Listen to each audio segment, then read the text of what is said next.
Good morning student.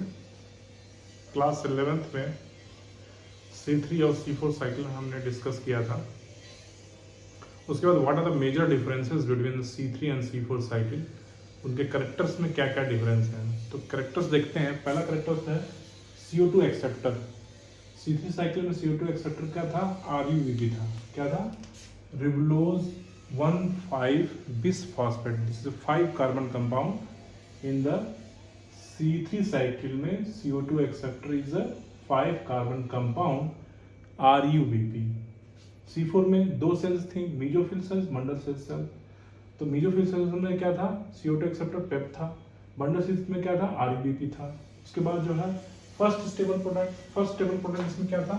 Three carbon compound phosphoglyceric acid C3 cycle में। C4 cycle में 4 carbon compound oxalo acetic acid, 4 carbon compound था, ये oxalo acetic acid था। उसके बाद types of chloroplast, C3 cycle में only granal chloroplast थे, लेकिन C4 साइकिल में ग्रेनल और एक ग्रेनुल दोनों था। एक ग्रेनुल किसमें था? मीजोफिल सेल्स में, और एक ग्रेनुल किसमें था? बंडल सीड सेल्स में। और इसी एक ग्रेनुल को क्या बोलते थे? स्ट्रोमा लैमेला बोलते थे। साइकिल C3 साइकिल में C3 साइकिल चलता था। C4 साइकिल में C3 और C4 दोनों साइकिल चलती थी। C3 ग्रेनल मीजोफिल सेल्स में, C3 जो है बंडल सीड सेल्स में, और C4 साइकिल दोनों मिला के जो है मीजोफिल और बंडल सीड दोनों मिला के C4 साइकिल चलती थी। उसके बाद जो है optimum temperature site of C3 cycle, mesophyll cells है साइट ऑफ C3 साइकिल। इसमें क्या था? C3 साइकिल का साइकिल का साइट जो है इसमें क्या है? बंडल सीड सेल है। Bundle sheath cell is the site of C4 cycle में। साइट C3 साइकिल का जो साइट है वो बंडल सीड सेल्स है। इसमें ऑप्टिमल टेम्परेचर 10 से 20 डिग्री सेंटीग्रेड, इसमें 30 डिग्री सेंटीग्रेड टेम्परेचर होता है। इसमें नंबर ऑफ ATP 18, इसमें 30 ATP होता है, 12 एक्स्ट्रा ऐड होते हैं। उसके बाद एंजाइम कौन सा? इसमें रुबिस्को एंजाइम होता है, इसमें जो पेप्केज एंजाइम और रुबिस्को दोनों होता है। तो these are the major differences between C3 and C4 cycle में मेजर डिफरेंसेस हो गया। उसके बाद crassulacean acid metabolism. What is the crassulacean acid metabolism? Crassulacean CAM pathway बोलते हैं इसको, कैम पाथवे या crassulacean acid metabolism. And this mechanism is basically differ from C3 and C4 cycle, and इसका जो मैकेनिज्म है C3 या C4 cycle से differ करता है। क्रैसुलेशन acid metabolism.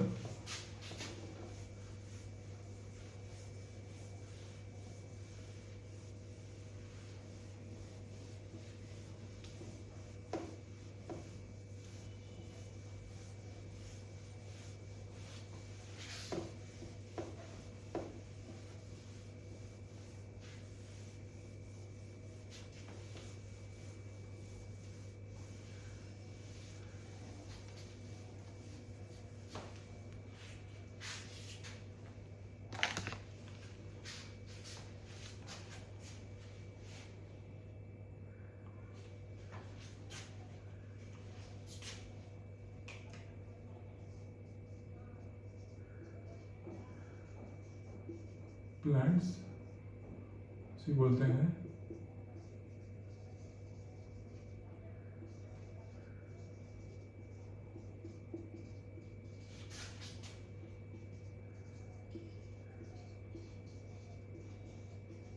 क्रैसुलेशन acid metabolism, and the example of these plants is succulents, xerophytes.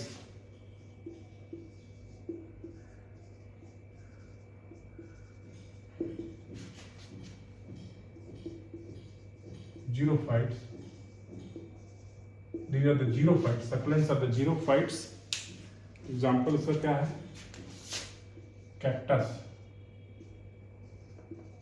Cactus are the examples of crassulacean acid metabolism के, and some members of Euphorbiaceae also.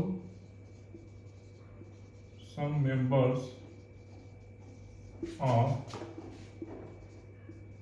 Euphorbiaceae, some members of Euphorbiaceae में भी क्रैसुलेशन acid metabolism होता है।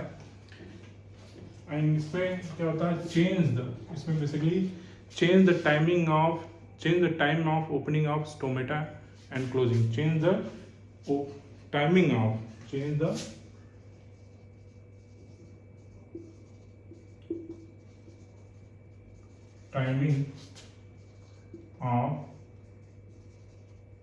opening and closing of stomata. Change the timing of opening and closing of the stomata, and the stomata open during the night and close during the day. In this case, stomata open during the night and close during day. तो इस तरह के stomata क्या बोलते हैं, scoto active stomata, and is known as scoto active stomata, scoto active stomata बोलते हैं। The stomata open during the night is known as scoto active meta, and normal जो स्टोमेटा होता है वो फोटो एक्टिव स्टोमेटा होता है। Photo active stomata, normally जो stomata होता है फोटो एक्टिव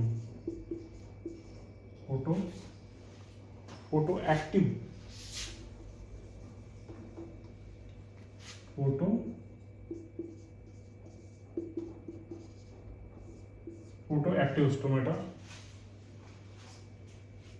इसमें जो है सनकन स्टोमेटा पाया जाता है।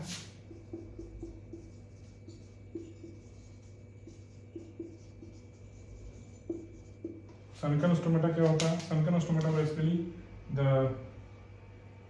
This is the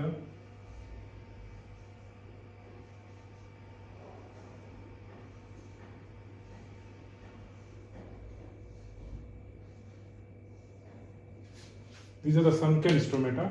These are the sunken pit, like this is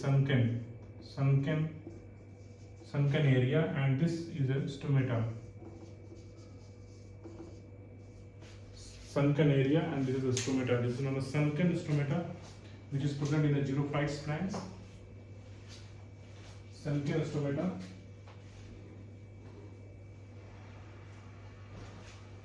These are the sunken stomata which are present in xerophytes. Cactus में मिलता है sunken stomata होता है, किसमें, कैक्टस में मिलता है, कैक्टस में sunken stomata मिलता है। and this is adaptation to decrease the rate of transpiration rate decrease करने के लिए sunken stomata होता है।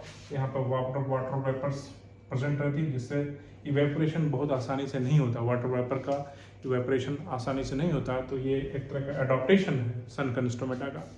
और this type of sunken stomata is present in the crassulacean acid metabolism वाले प्लांट्स में प्रेजेंट होता है।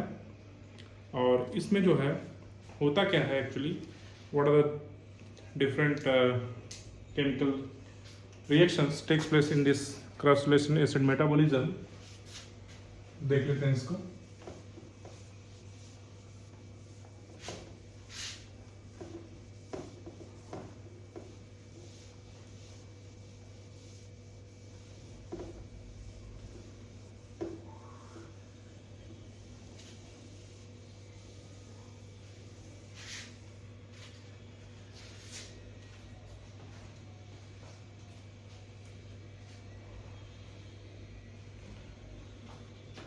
क्रसुलेसिन acid metabolism basically stomata night में ओपन होता है और एटमॉस्फेयर से कार्बन डाइऑक्साइड स्टोमेटा में इंटर करता है और वाटर से कंबाइन होके बाइकार्बोनेट आयन बनाता है। और ये बाइकार्बोनेट जो है कंबाइन करता है with the some organic molecules like PEP, phosphoenol pyruvate से कंबाइन करके ये जो बाइकार्बोनेट जो बनता है, ये फास्फोइनॉल पायरुवेट